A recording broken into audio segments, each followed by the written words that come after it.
One nation one election को Modi cabinet की मंजूरी के बाद छत्तीसगढ़ में भी इस पर सियासत गर्मा गई। बीजेपी के नेताओं का मानना है कि ये सरकार का यह फैसला राजनीतिक सुधारों की दिशा में मील का पत्थर साबित होगा। भाजपा नेता ये भी कह रहे हैं कि ये बहुत पहले हो जाना चाहिए था, लेकिन उसकी सरकारों ने इस पर पहले विचार ही नहीं किया। वन नेशन वन इलेक्शन होने से देश का विकास तेजी से होगा। देश में सभी चुनाव एक साथ हो जाएंगे और एक साथ चुनाव होंगे तो ये देश के विकास के लिए एक बहुत बड़ा कदम होगा। और मैं इसके लिए आज मोदी जी की कैबिनेट ने इसको सैद्धांतिक स्वीकृति दी है। इसके लिए बहुत बहुत बधाई और शुभकामनाएं देता हूं और देश की जनता से भी आह्वान करता हूं कि इसका खुलकर समर्थन करें और देश के विकास में एक मील का पत्थर साबित होगा। देखिए, कांग्रेस तो पिछले 77 सालों में ना देश का विकास चाहती थी कि एक देश एक चुनाव का जो मसला है, जो लंबे समय से टलता रहा है और किसी जमाने में ऐसा होता भी था, और फिर से इसको लागू करने का जो निर्णय लिया है वो स्वागत योग्य है।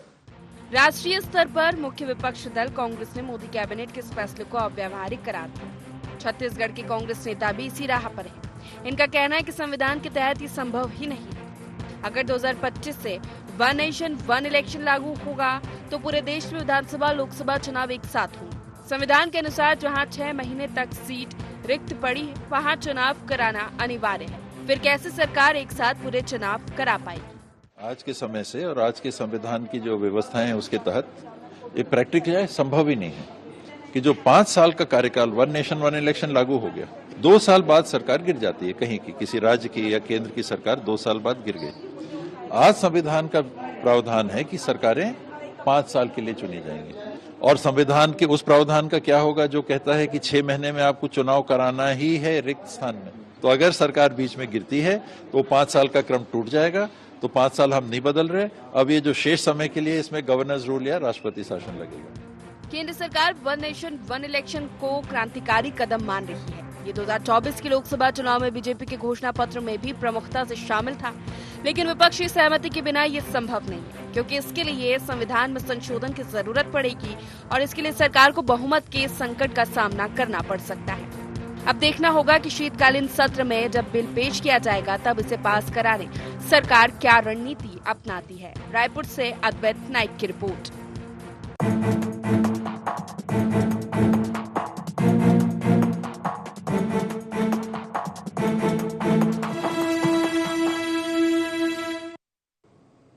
नमस्कार, गुहार छत्तीसगढ़ देख रहे हैं आप। मैं हूं आपके साथ Prashita Sharma. One nation one election, किसकी बढ़ी टेंशन? मोदी कैबिनेट की मंजूरी मिल गई है। एक देश एक चुनाव कराने को लेकर कोविंद कमेटी बनाई गई थी। पूर्व राष्ट्रपति रामनाथ कोविंद की अध्यक्षता में 18,000 पन्नों की रिपोर्ट सौंपी गई। उसके आधार पर यह फैसला लिया गया है, लेकिन विपक्ष से अव्यावहारिक बता रहा है, देश के लोकतंत्र के खिलाफ बता रहा है। केंद्र सरकार के घोषणा पत्र में या उनके फोकस में वन नेशन वन इलेक्शन शुरू से ही रहा है। अब जाकर इस पर फैसला शीतकालीन सत्र में बिल भी लाया जा सकता है और अगर सहमति बन गई तो 2029 में वन नेशन वन इलेक्शन के तहत ही लोकसभा विधानसभा के चुनाव एक साथ होंगे। लेकिन विपक्ष के कई सारे सवाल है। छत्तीसगढ़ में भी इस पर सियासत हो रही है, क्योंकि फैसला बड़ा है, मुद्दा बड़ा है। विपक्ष का सवाल यही है कि अगर 6 महीने में या आगे कार्यकाल में सरकार गिर जाती है तो सारी व्यवस्था ही इधर, और आप 1 साल तक एक्सटेंशन कर सकते हैं। अगर अवधि से ज्यादा करना है तो इसके बाद कैसे प्रक्रिया होगी, क्या किया जाएगा, तमाम आपत्तियां दावों पर चर्चा करेंगे। जान लेते हैं गुहार के पॉइंट्स क्या है। क्या वन नेशन वन इलेक्शन पर आगे बढ़ पाएगी मोदी सरकार? कांग्रेस को क्यों संभव नहीं दिख रहा वन नेशन वन इलेक्शन? चुनाव सुधार में कितना क्रांतिकारी साबित होंगे एक साथ चुनाव? क्या वन नेशन वन इलेक्शन पर जनमत को नकार पाएगा चुनाव?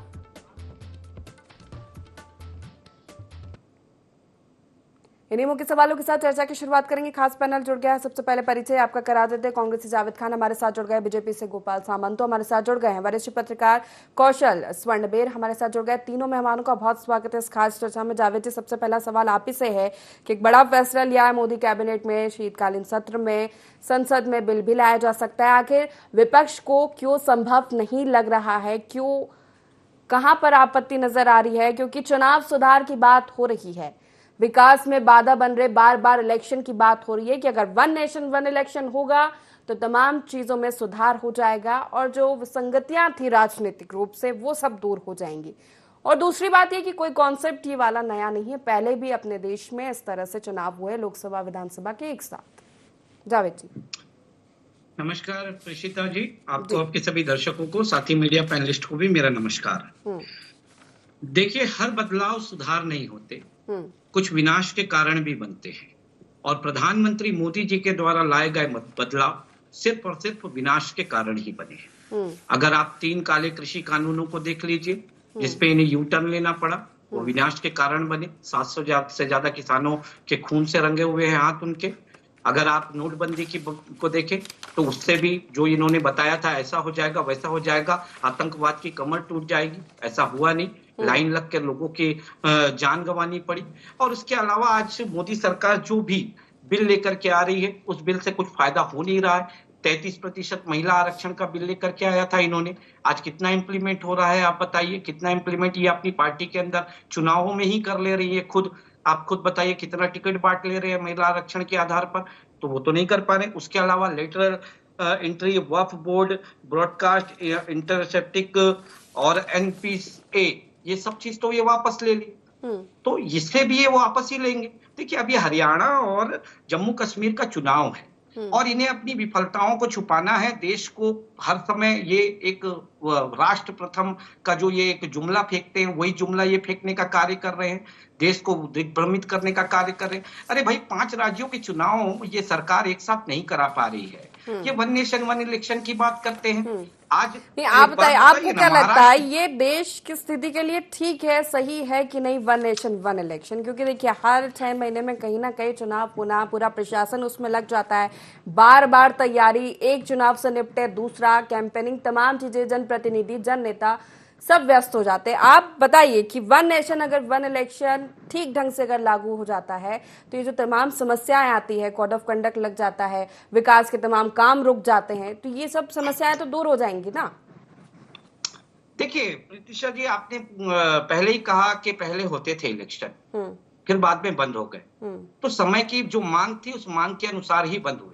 पहले देश में इतनी सारी रीजनल पार्टियां नहीं होती थी, राज्यों की पार्टियां नहीं होती थी। जब राज्यों में पार्टियां बनने लगी, राज्यों की अपनी, हमारा भारत देश राज्यों का संघ है, अलग अलग राज्य, अलग अलग विविधता है, अलग अलग मुद्दे हैं और अलग अलग मुद्दों पर अलग अलग चुनाव होता है, तब कहीं जाकर के राज्यों का विकास होता है। आज आप कह रहे हैं कि one election one nation one election हो जाएगा, उससे ठीक है, प्रशासनिक आपका सारे कार्य आसान हो जाएंगे, लेकिन जनप्रतिनिधियों की जवाबदेही भी तो खत्म हो जाएगी।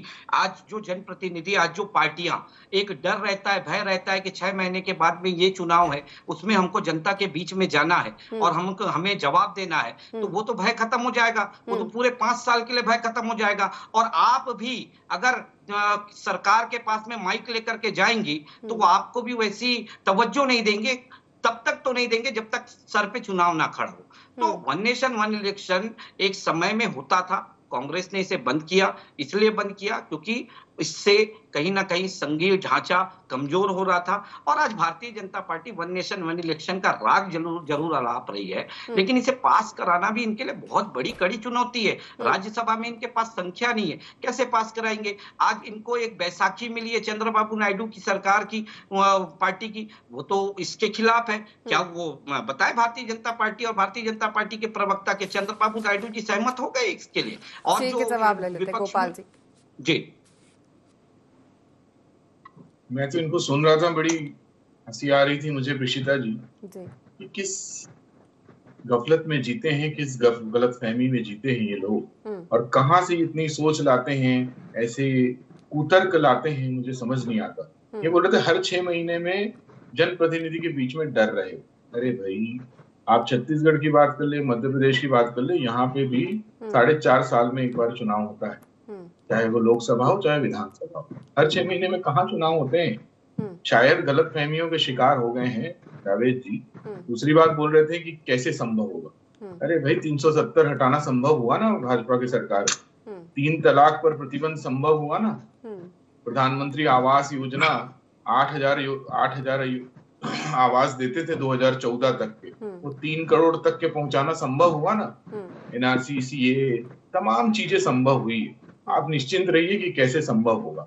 हाँ, डर बताइए कि आप लोग 3 राज्यों में हैं, आप कुल मिला के पूरे देश में, वो 3 राज्य कहीं छीन ना जाएं, वो 3 राज्यों में भी आप शून्य पे ना पहुंच जाएं, उस पर बात करिए। आपकी राजनीतिक भय जो है वो लोगों को दिख रहा है, वो समझ में आ रहा है। आज इस पूरे देश में कांग्रेस, ऐसे कई राज्य हो गए हैं, करीबन 7 राज्य हो गए हैं जहां कांग्रेस बिल्कुल शून्य पर है, और बड़े राज्य जहां कांग्रेस की कभी राज्य में सरकार हुआ करती थी। पश्चिम बंगाल में कांग्रेस की सरकार हुआ करती थी, वहां पे आज कांग्रेस शून्य पर है। उत्तराखंड जहां कांग्रेस की सरकार होती थी, वहां पे आज लोकसभा में कांग्रेस शून्य पर है। मध्य प्रदेश में शून्य पर है। अरे आप ये सब भय की बात करिए, मुद्दे पर आइए। जावेद जी, आपके डर को सब जानते हैं। आपको पता है कि 1 नेशन 1 इलेक्शन हो गया तो बची कुची जो सीटें हैं वो भी धुल जाएगी आपकी, और जो 3 राज्यों में सरकारें हैं सीटों से वो भी पहले खत्म हो व्यवस्थाएं करनी होगी ना सरकार को, चुनाव आयोग को। अभी मैं 2 राज्यों में बिल्कुल चुनाव एक बिल्कुल साथ नहीं, इधर हरियाणा, जम्मू कश्मीर में, महाराष्ट्र, झारखंड में आप एक साथ चुनाव नहीं करवा पा रहे। एक देश में एक साथ लोकसभा, विधानसभा चुनाव, इतनी आने वाले समय में कई राज्यों में 25 में चुनाव है, 26 में कई राज्यों में चुनाव है, 27 में कई राज्यों में चुनाव है। 1 साल तक आप एक्सटेंशन कर सकते हैं। कैसे मैनेज करेंगे तमाम चीजों को? पहले प्रीशिता जी, मैं आपके एक फिनोमेनन को बदलना चाहता हूँ जी। बार बार आप लोग बोलते हैं सरकार चुनाव कराती है। ये सही बात बोल रहे हैं, जब कांग्रेस की सरकार रहती है सरकार चुनाव कराती है। चुनाव कराने का काम चुनाव आयोग का होता है। चुनाव आयोग के साथ सरकार लॉजिस्टिकली पार्टिसिपेट कर, वही मेरा सवाल था, चुनाव आयोग को लेकर ही सवाल था गोपाल जी, कि कैसे व्यवस्थाएं होंगी तमाम। मैं बता रहा हूँ, जावेद जी जो बार बार बोलते हैं कि सरकार चुनाव कराती है, ठीक है, ये कांग्रेस की सरकार होती थी जो चुनाव कराती थी, खुद जीत जाती थी, खुद का चुनाव खुद कराती थी और खुद जीत जाती थी। चुनाव आपके पिछले 11 साल में क्या किसी राज्य का चुनाव लेट हुआ है? क्या किसी राज्य का चुनाव टाला गया है? क्या किसी राज्य के चुनाव में हिंसा देखने को मिली है, पश्चिम बंगाल छोड़कर? आप उस पर भी तो बात करिए कि क्या 11 सालों में जो प्रतिबिंब भाजपा ने बनाया है वो उसमें कहीं पर भी सरकार अब लॉजिस्टिकली चुनाव आयोग को सपोर्ट नहीं कर पाई है। एक जम्मू कश्मीर की बात है तो वो विशेष परिस्थितियां हैं, आप भी समझते हैं, पूरा देश समझता है, सारी राजनीतिक पार्टियां समझती हैं कि वहां विशेष परिस्थिति है। और वो विशेष परिस्थिति जो है वो 77 साल पहले जो गलती की गई थी जवाहरलाल नेहरू द्वारा, बोलना नहीं चाहिए फिर, नहीं तो अभी ये बोलेंगे कि नेहरू की बात कर रहे हैं, पर जो गलती की गई थी उस गलती के कारण वहां विशेष परिस्थिति उत्पन्न है, जहां फिर भी लोकतंत्र बहाली के लिए भारतीय जनता पार्टी की सरकार प्रतिबद्ध है और चुनाव आयोग के साथ मिलकर चुनाव कराने जा रही है। अब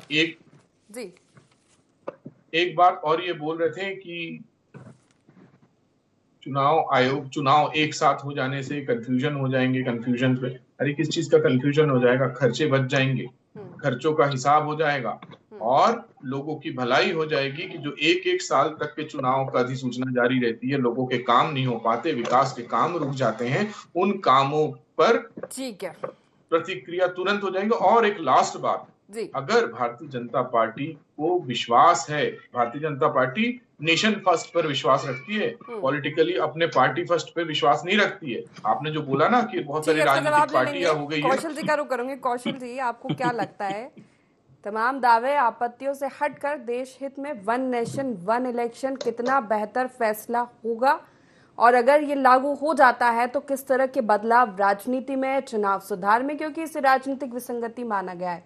पहले भी एक साथ चुनाव हुए हैं, फिर बंद हो गए, राज्यों का पुनर्गठन हुआ, सरकार गिरी, बनी, फिर से इसको लागू करने की तैयारी में कितना बदलाव और आगे देखने को मिलेगा? कौशल जी। इसी जी निश्चित तौर पर देखिए 1 नेशन 1 इलेक्शन की जो बात है ये बहुत दूरगामी सोच के तहत किया जा रहा है। जैसा कि आप देखेंगे जब एक बार चुनाव होते हैं तो कई सारी चीजें होती हैं। जब आचार संहिता लगती है, विधानसभा के बाद लोकसभा चुनाव होते हैं, फिर नगरीय निकाय चुनाव होते हैं, फिर पंचायत चुनाव, तो आप देखेंगे लगातार जो चुनाव की जो प्रक्रिया लगभग 1 साल तक चलती है और इसमें आप देखेंगे बहुत सारी विसंगतियां होती हैं, काम नहीं होती हैं, जनता के जो पूरे काम है वो नहीं हो पाते। अभी जो 1 नेशन 1 इलेक्शन की जो बात है उसमें लोकसभा और विधानसभा एक साथ और निकाय चुनाव एक साथ कराने की जो बात है ये चल रही है। तो कहीं न कहीं तो स्ट्रेटेजी जो अपनाई जा रही है, निश्चित तौर पर ये उन नेताओं के लिए लाभदायक साबित नहीं होगा जो विधानसभा चुनाव हारने के बाद लोकसभा में किस्मत आजमाते हैं और विधानसभा में टिकट नहीं मिलता तो महापौर चुनाव। तो मुझे ऐसा लगता है कि इस तरह की जो चीजें होती है, यदि आप वन नेशन वन इलेक्शन की बात करते हैं तो ये सिर्फ ऐसा नहीं होगा कि एक ही दिन में आपको सबको वोटिंग कराना है। जो जिस तरह से अलग अलग चरणों में मतदान होते हैं उसी तरह प्रक्रिया होगी, लेकिन होगा ये कि आपको विधायक और सांसद चुनने के लिए एक साथ वोटिंग करनी होगी। तो कहीं की ये जो प्रक्रिया है, निश्चित तौर पर आप देखेंगे चुनाव आयोग की जो खर्चे हैं, इतने सारे फोर्सेज डिप्लॉय की जाती है, इतने कर्मचारियों को लगाया जाता है, कई हजार करोड़ का खर्च होते हैं एक एक चुनाव में। तो ये जो खर्चे हैं इसको कहीं कहीं कम करने की दिशा में मुझे ऐसा लगता है कि अच्छी पहल है, होनी चाहिए। लेकिन जो विसंगतियां हैं निश्चित तौर पर सरकार में है तो विसंगतियां दूर हो जाएंगी। तो जो चीजें आ रही है कि किस तरह से चुनाव होंगे, क्या जिन राज्यों के चुनाव अभी हुए हैं क्या उनको बीच में रोक दिया जाएगा, उनको एक्सटेंड किया जाएगा, तो बहुत सारी किंतु परंतु इसमें है। लेकिन जब आप बड़े लेवल पे फैसले लेते हैं तो मुझे ऐसा लगता है कि सभी के हित में को देखते हुए इस तरह के फैसले को लेना उचित होगा, क्योंकि जहां तक वन नेशन वन इलेक्शन है, एक साथ विधानसभा और लोकसभा में जब मतदाता वोटिंग करने जाएगा तो उसको पता होगा कि विधायक किसको चुनना है और सांसद किसको चुनना है और किस दल के चुनाव से किस राजनीतिक दल को फायदा होगा। नफे नुकसान की बात अलग हो सकती है कि जो सिटिंग पार्टी होती है चाहे केंद्र में हो राज्य हो, उसको इसका जरूर फायदा मिल सकता है। लेकिन आप देखेंगे इसका आप कई दूरगामी परिणाम होते हैं। उसको कई राज्यों में जब चुनाव होते हैं जो सिटिंग दल हो उसको भारी नुकसान उठाना भी पड़ा है। तो ये नफे नुकसान वाली आप बात लेकिन एक कॉन्सेप्ट और समझना चाहूंगी कौशल जी, यहाँ पर साइमल्टेनियसली चुनाव कराने की बात अश्विनी वैष्णव ने प्रेस कॉन्फ्रेंस की उसमें कर रहे हैं, लेकिन ये जो फेज है, पहले फेज में लोकसभा विधानसभा, उसके बाद फिर 100 दिन के अंदर दूसरा फेज होगा जिसमें लोकल बॉडीज के चुनाव होंगे। लेकिन ये 100 दिन का जो समय है वो ये तो फिर वापस से पूरी प्रक्रिया होगी ना। अगर एक बार लोकसभा विधानसभा चुनाव हो गए उसके 100 दिन के अंदर फिर दूसरे लोकल बॉडीज के चुनाव होंगे तो फिर वही प्रक्रिया, फिर कोड ऑफ कंडक्ट, फिर तमाम चीजें, वही तैयारी, प्रशासनिक अमला, फिर तमाम चीजें होंगी ना। तो साइमल्टेनियसली कैसे चुनाव होगा?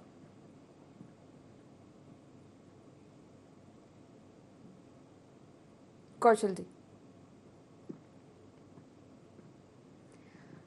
कौशल जी आवाज मिल पा रही है मेरी? आ रही आवाज? मैं बोलूं? जी जी, जिस तरह की आप देखेंगे बात लगातार उठ रही है कि विधानसभा चुनाव अलग होते हैं, अभी जो प्रक्रिया है, फिर लोकसभा चुनाव होते हैं, फिर निकाय चुनाव होंगे, फिर पंचायत, मतलब जो 4 बार के जो चुनाव है वो 2 बार में आपका सिमट के रह जाएगा। तो कहीं न कहीं आप देखेंगे कि 2 बार के जो खर्चे हैं, जो 2 बार के जो बचत होगी, कहीं न कहीं वो इसमें आप देखेंगे कि जो आपको काफी राहत मिलेगी।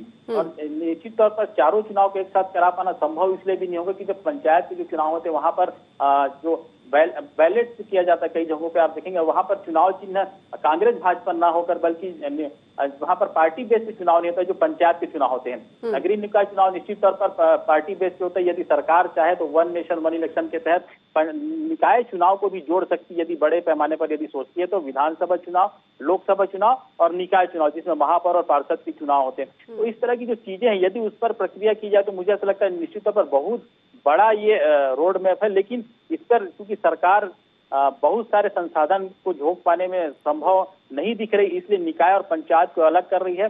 लेकिन आप देखेंगे जैसा आपने सवाल उठाया कि अलग अलग 100 दिन के भीतर, तो जो 4 चुनाव है उसको 2 बार के चुनाव में इनको समेटने का प्रयास है।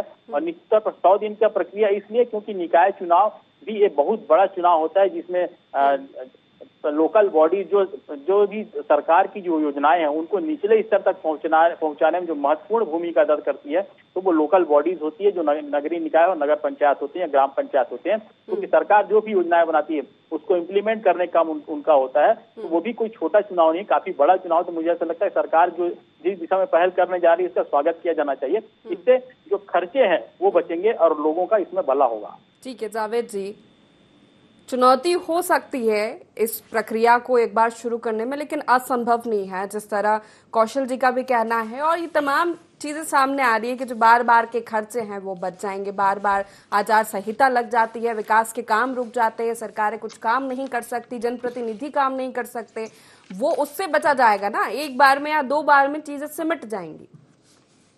और फिर अश्विनी वैष्णव कह रही कि ये जनता का मत है या देश चाहता है, देश का युवा चाहता है कि वन नेशन वन इलेक्शन हो। और फिर आप अगर इसके खिलाफ जाएंगे या इस पे सहमति नहीं देंगे तो ये आपके खिलाफ मुद्दा बन जाएगा कि आप देश हित में नहीं चाहते कोई भी फैसला।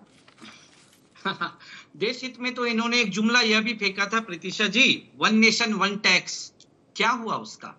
वन नेशन वन टैक्स आया क्या? वन नेशन वन टैक्स की बात होती है क्या?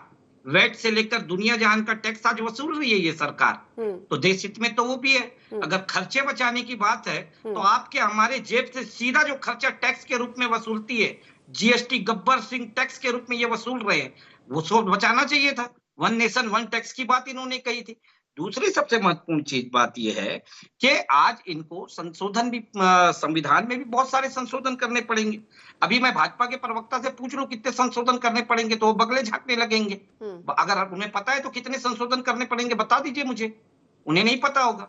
इसमें 5 संशोधन करने पड़ेंगे। संशोधन अनुच्छेद 83, अनुच्छेद 85, अनुच्छेद 172, अनुच्छेद 174 और ये सब के सब अनुच्छेद हमारे संघीय ढांचों से जुड़े हुए हैं, जिस पे बदलाव करने से कहीं ना कहीं संविधान और हमारे संघीय ढांचे पर चोट पहुंचेगी। आज के समय में, आज के युग में, आज के भारत में ये हमें संभव नहीं दिख रहा है। इससे कहीं ना कहीं छोटी पार्टियां या तो दब जाएंगी, या तो सिमट जाएंगी, या तो खत्म हो जाएगी। तो हमें इसमें तो ये आरोप है कि आप अपनी चिंता कर रहे हैं कि अगर ऐसा हुआ तो जो कुछ बचा है वो भी छिन जाएगा विपक्ष के हाथ से, इसलिए वन नेशन वन इलेक्शन आपको रास नहीं आ रहा है। अरे प्रीतिशा जी, ये तो कहते थे ना कांग्रेस मुक्त भारत बनाएंगे, बना दिए क्या कांग्रेस मुक्त भारत? कांग्रेस भारत देश के हर नागरिक के अंदर बसी हुई है। ये सपना ही देखेंगे, कांग्रेस नहीं खत्म होने वाली। और हम सरकार चलाने और सत्ता चलाने के लिए राजनीति नहीं कर रहे हैं। सत्ता चलाने के लिए, सरकार बनाने के लिए राजनीति तो भारतीय जनता पार्टी करती है। किस तरह से सरकारों को असंवैधानिक रूप से गिराने का कार्य, किस तरह से सांसदों और विधायकों की खरीदी फरोख्त का कार्य, किस तरह से जनता के जनमत को चुराने का कार्य अगर किसी ने इस 10 साल में किया है, सरकारों को गिराया है राज्यों की, किस तरह से ईडी, आईटी, सीबीआई के दम पर दबाव बनाया है, पहले भ्रष्टाचार का आरोप लगाया है, और वही आदमी जब इनकी पार्टी में जाता है तो वॉशिंग मशीन में धुल करके पाक और साफ हो जाता है। तो ये डर तो इनको है, हमें नहीं है।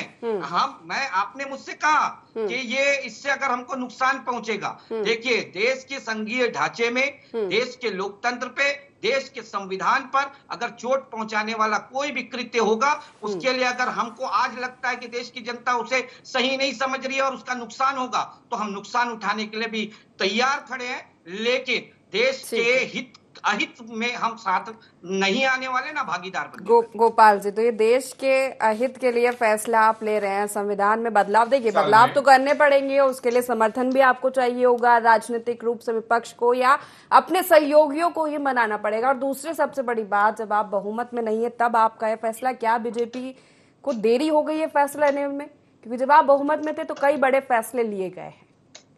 पिछले 5 साल में टोटल राज्यों के चुनाव में 1,23,000 करोड़ रुपए खर्चा हुआ, और लोकसभा चुनाव में 2024 के 1,35,000 करोड़ रुपए खर्चा हुआ। आप सोच के देखिए, 3 लाख करोड़ रुपए खर्चा होता है। इस चुनाव को अगर साइमल्टेनियसली एक साथ करा लिया जाए तो लगभग 50% खर्चे में ये चुनाव हो पाएंगे। रही बात कांग्रेस की कि कांग्रेस क्या बोलती है, कांग्रेस कितना सपोर्ट करती है, कांग्रेस अरे क्या होता है, उस पर कांग्रेस के सपोर्ट तो कभी मिल ही नहीं सकता। ये जनता के पक्ष में तो कभी बोलते ही नहीं है, किसी भी बात पर ये जनता के पक्ष में नहीं होते। ये बोलते हैं कांग्रेस मुक्त भारत, इनको कब लगेगा पता नहीं। आज मैंने बताया 7 राज्यों में साइन बोर्ड की पार्टी बन गई, इनके पास सीट नहीं है, फिर भी इनको हंसी आ रही है, इनको मजाक लगता है। दक्षिण में अभी कहीं नहीं है। आप 5 देखिए, मैं प्रतीक्षा जी एकदम बिल्कुल बात नहीं करूंगा, आपका का संरक्षण नहीं देंगे। ठीक है। जवाब 1 मिनट रुक जाइए ना, जवाब ले लेने दीजिए गोपाल जी। 5 अनुच्छेदों की बात गिन के कर रहे थे। मैं आपको बताऊं, ये कांग्रेस के शासन में 3 अमेंडमेंट सिर्फ गांधी परिवार की सुरक्षा के लिए लाए गए। पहला अमेंडमेंट लाया गया था कि अगर ये सरकार में रहे या ना रहे, फिर भी गांधी परिवार को एनएसजी का सुरक्षा मिलता रहेगा। आप सोच के देखिए, जो परिवार 3 अमेंडमेंट अपने सुरक्षा के लिए लाए हैं। गांधी परिवार, भैया सुनिए यार, आपके समय में मैं बिल्कुल बात नहीं किया था, ये बदतमीजी है। ये बदतमीजी है, ठीक है, मुद्दे पे रहते ना वन नेशन वन इलेक्शन। मेरा सवाल आपसे था बहुमत को लेके, आप उसका जवाब दीजिए। मेरा सवाल था समर्थन को लेकर, गोपाल जी ठीक है, रुक जाइए, दोनों समय की वैसे ही कमी है। जावेद जी एक मिनट गलत बात है, इनको भरपूर समय मिला जावेद जी को। जी बिल्कुल जावेद जी रुक जाइए एक मिनट। बहुत गलत जावेद जी देखिए, वन नेशन वन इलेक्शन बहुत बड़ा मुद्दा है, बहुत बड़ा फैसला देश के लिए, देश की जनता के लिए। उत्तर प्रतीक्षा जी, इनको बहुत समय मिला। ठीक है, आप ठीक है, समय की वैसे ही कमी है, आप जवाब दीजिए। समर्थन जुटाना है, ये चुनौती होगा क्योंकि टीडीपी का कोई पक्ष नहीं आया है, चंद्रबाबू नायडू का कोई पक्ष नहीं आया है इस पे। सरकार अरे आप ही बोल लीजिए जावेद जी, लोगों ने जवाब ले लेने दीजिए। भगा दिया आपको सरकार से, ठीक है, आपको खारिज करके भगा दिया सरकार से। आप जाके अमेरिका में बोलता है आपका राहुल गांधी, देश में कोई सुनने वाला बचा नहीं है। आप ही बोल लीजिए, ठीक है, बोल लीजिए, और कुछ बोलना है तो बोल लीजिए। ठीक है, आप दोनों मत बोलिए, मैं आखिरी प्रतिक्रिया लेती हूँ कौशल जी से, बाद चर्चा को समाप्त करूंगी। ठीक है, रुक जाइए, ऐसे नहीं चर्चा होगी। कौशल जी मैं आपसे प्रतिक्रिया आखिरी, उसके बाद चर्चा को समाप्त करूंगी। डिबेट नहीं होता, ये हर बार किसी के बीच में रोकेंगे टोकेंगे, ऐसे डिबेट नहीं हो सकता। ऐसे लोगों को डिबेट से आने से भी बचना चाहिए। और ऐसे अगर आपके पास पेशेंस नाम की चीज नहीं है तो आप पहले दोनों शांत हो जाइए, दोनों शांत हो जाइए। समय की वैसे कमी है। कौशल जी से आखिरी प्रतिक्रिया इस बार। मैं 5 मिनट तक इनके लिए सुनता रहा, कितना राजनीतिक बदलाव बोलते रहे। अगर उसके बाद अगर भाजपा के प्रवक्ता को आपके डिबेट में संरक्षण नहीं प्राप्त होता है, अरे सर आपको भी बोलने का समय दिया गया है, ऐसा नहीं है गोपाल जी। आप कह रहे संरक्षण प्राप्त, आप जवाब दीजिए ना। मेरा सवाल था आपसे कि समर्थन कैसे जुटा पाएंगे, आप उसका जवाब देते ना। गांधी परिवार पे चले गए आप, ठीक है ना, ऐसे नहीं डिबेट होती, वाकई में नहीं होती। ठीक है, आप शांत हो जाइए, रुकिए, समय की वैसी कमी है। कौशल जी से आखिरी प्रतिक्रिया ले लेने दीजिए। नहीं कैसे आप भाई, हमको तो बोलने ही नहीं दिया गया। अरे 5 मिनट तक के बोलते रहे और हमको बोलने का नहीं, बिल्कुल समय आपको भी दिया गया, ये आप गलत बात। ठीक है, समय की कम, ठीक है ठीक है ठीक है, रुक जाइए, समय की कम। कौशल जी के समय अगर मैं बोलने लग जाऊंगा तो आपको कैसे लगेगा? ठीक है ना, समय आपको भी भरपूर दिया गया है, आपको भी समय बदतमीजी भरपूर दिया गया है। होती है। आप अपनी बात रख देते हैं, सवाल का जवाब दे देते। ठीक है, समय की कमी है। तीनों मेहमानों का बहुत शुक्रिया चर्चा में शामिल होने के लिए। वन नेशन वन इलेक्शन, किसकी बड़ी टेंशन? क्योंकि विपक्ष लगातार सवाल उठा रहा है कि आप व्यवहारिक है, देश के लोकतंत्र के खिलाफ है, लेकिन सरकार का कहना है कि समय की मांग है, देश हित में यह फैसला है। देश की जनता, देश का युवा यही चाहता है, क्योंकि तमाम राजनीतिक विसंगतियां इससे दूर हो जाएंगी। हालांकि देखना होगा कि शीतकालीन सत्र में बिल लाया जाएगा, कितना समर्थन जुटा पाते, किस तरह की व्यवस्था होगी, ये तो आने वाला समय बताएगा। गुहार छत्तीसगढ़ में फिलहाल इतना ही। बने रहिए IND 24 के साथ। नमस्कार।